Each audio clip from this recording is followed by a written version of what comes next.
بسم اللہ الرحمن الرحیم اعوذ باللہ من الشیطان الرجیم بسم اللہ الرحمن الرحیم۔ میرے پیارے دوستو، امید ہے آپ سب خیریت سے ہوں گے۔ دوستو، آج کا ویڈیو بہت ہی خاص ہونے والا ہے، کیونکہ آج میں شروع کرنے جا رہا ہوں حضرت یوسف علیہ السلام کی زندگی مبارک۔ آپ کو حضرت یوسف علیہ السلام کی زندگی مبارک کے سارے قصے، سارے پہلو میں یہاں پر آپ لوگوں کو بتاؤں گا۔ دوستو، ویڈیو شروع کرنے سے پہلے پلیز اگر آپ نے میرے اس چینل کو سبسکرائب نہیں کیا ہے تو سبسکرائب کر لیں، اور جتنا زیادہ ہو سکے اتنا زیادہ میرے اس ویڈیو کو شیئر کریں، تاکہ لوگوں کو اسلام کے بارے میں پتہ چل سکے، اسلام کی ہسٹری کے بارے میں پتہ چل سکے۔ تو چلیے دوستو، شروع کرتے ہیں حضرت یوسف علیہ السلام کی زندگی مبارک۔ سب سے پہلے میں چرچا کروں گا حضرت یوسف علیہ السلام کے خاندان کے بارے میں۔ حضرت یوسف علیہ السلام حضرت یعقوب علیہ السلام کے بیٹے اور حضرت ابراہیم علیہ السلام کے پر پوتے ہیں۔ حضرت یوسف علیہ السلام کو یہ شرف حاصل ہے کہ وہ خود نبی اور ان کے والد نبی اور ان کے دادا نبی اور پردادا حضرت ابراہیم علیہ السلام ابو الانبیاء ہیں، مطلب نبیوں کے باپ ہیں۔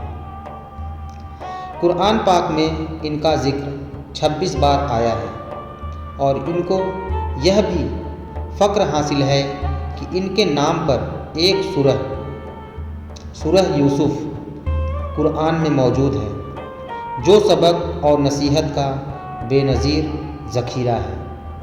اس لیے قرآن مجید میں حضرت یوسف علیہ السلام کے واقعے کو احسن القصص کہا گیا ہے۔ دوستو، یہ تو ہو گیا خاندان کے بارے میں۔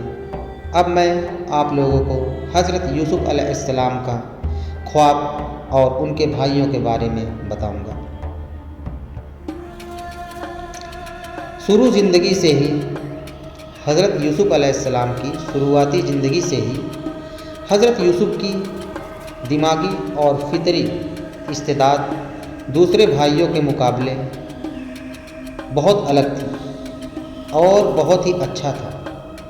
ساتھ ہی حضرت یعقوب علیہ السلام حضرت یوسف علیہ السلام کی پریشانی کا چمکتا ہوا نور نبوت پہچانتے اور اللہ کی وحی کے ذریعے اس کی اطلاع پا چکے تھے۔ مطلب حضرت یعقوب علیہ السلام کو پہلے ہی وحی نازل ہو چکی تھی کہ حضرت یوسف علیہ السلام ایک نبی ہیں۔ انہی وجہ سے وہ اپنی تمام اولاد میں حضرت یوسف علیہ السلام سے بےحد محبت رکھتے تھے، اور یہ محبت یوسف کے بھائیوں سے بےحد شاق اور ناقابل برداشت تھی۔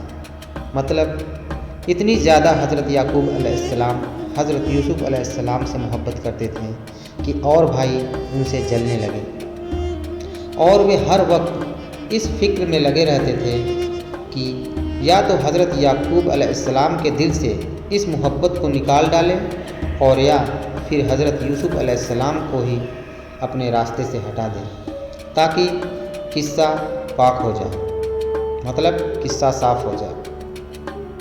ان بھائیوں کے حسد پر خیالات کو زبردست ٹھیس اس وقت لگی جب حضرت یوسف علیہ السلام نے ایک خواب دیکھا کہ 11 ستارے اور سورج و چاند ان کے سامنے سجدہ کر رہے ہیں۔ حضرت یعقوب علیہ السلام نے یہ خواب سنا تو سختی کے ساتھ ان کو منع کر دیا کہ اپنا یہ خواب کسی کے سامنے نہ دہرانا، ایسا نہ ہو کہ یہ سن کر تیرے بھائی بری طرح پیش آئیں، کیونکہ شیطان انسان کے پیچھے لگا ہے، اور تیرا خواب اپنی تعبیر میں بہت صاف اور واضح ہے۔ لیکن حسد کی بھڑکتی ہوئی آگ نے ایک دن حضرت یوسف علیہ السلام کے بھائیوں کو ان کے خلاف سازش کرنے کو مجبور کر دیا۔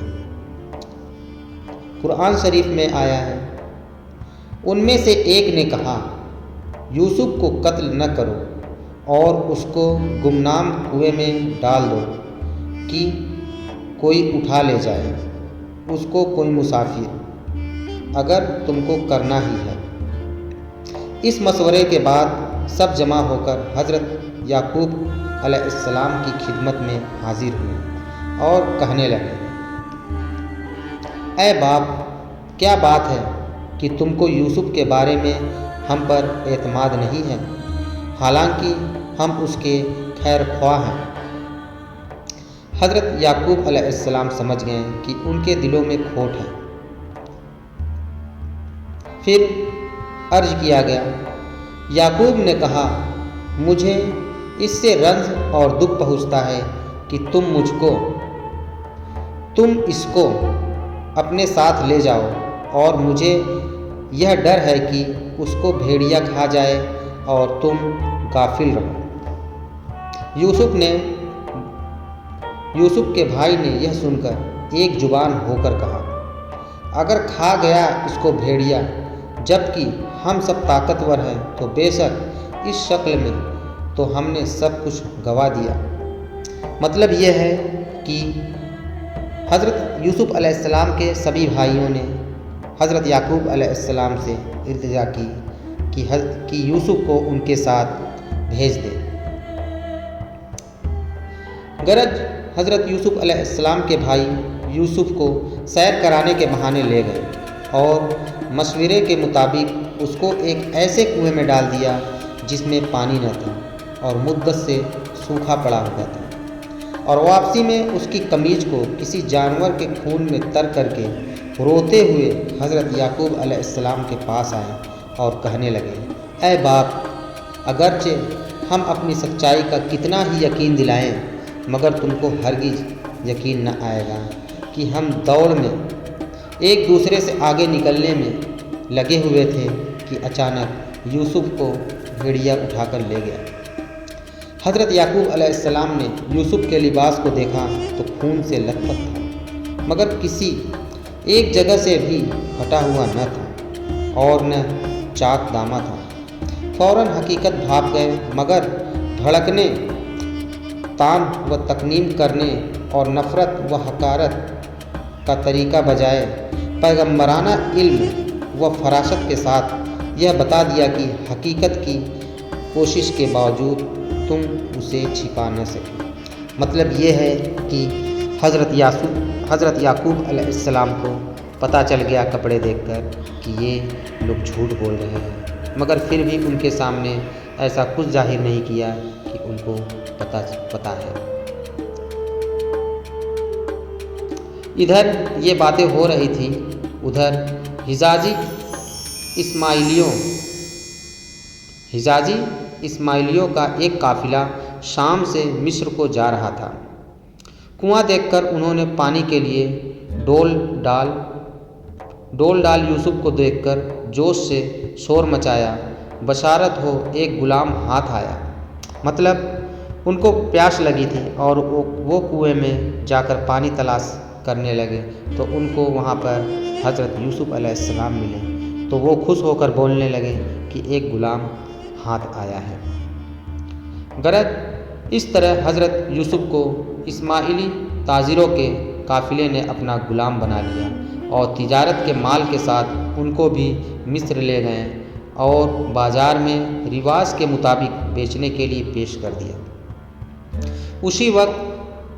اسی وقت شاہی خاندان کا ایک رئیس اور مصری فوجوں کا افسر فوتیبار بازار سے گزر رہا تھا۔ اس نے ان کو خرید لیا اور اپنے گھر لا کر بیوی سے کہا، دیکھو اس کو عزت سے رکھو، کچھ عجب نہیں کہ یہ ہم کو فائدہ بخشے یا ہم اس کو اپنا بیٹا بنا لیں۔ فوتیفار نے حضرت یوسف علیہ السلام کو اولاد کی طرح عزت و احترام سے رکھا اور اپنے تمام معاملے اور دوسری ذمہ داریاں ان کے سپرد کر دی۔ یہ سب کچھ اللہ کی منشا کے مطابق ہو رہا تھا۔ مطلب جو حضرت یوسف علیہ السلام کو بازار سے خرید کر لایا تھا وہ بالکل اپنے بیٹے کی طرح حضرت یوسف علیہ السلام کو رکھتا تھا اور اسی طرح جگہ دی ہم نے یوسف کو اس ملک میں، اور اس واسطے کہ اس کو سکھائے باتوں کا نتیجہ اور مطلب نکالنا، اور اللہ طاقتور رکھتا ہے اپنے کام میں، لیکن اکثر آدمی ایسے ہیں جو نہیں مانتے۔ یہ سب جو چیزیں ہو رہی تھی سب اللہ کی مرضی سے ہو رہی تھی بے شک۔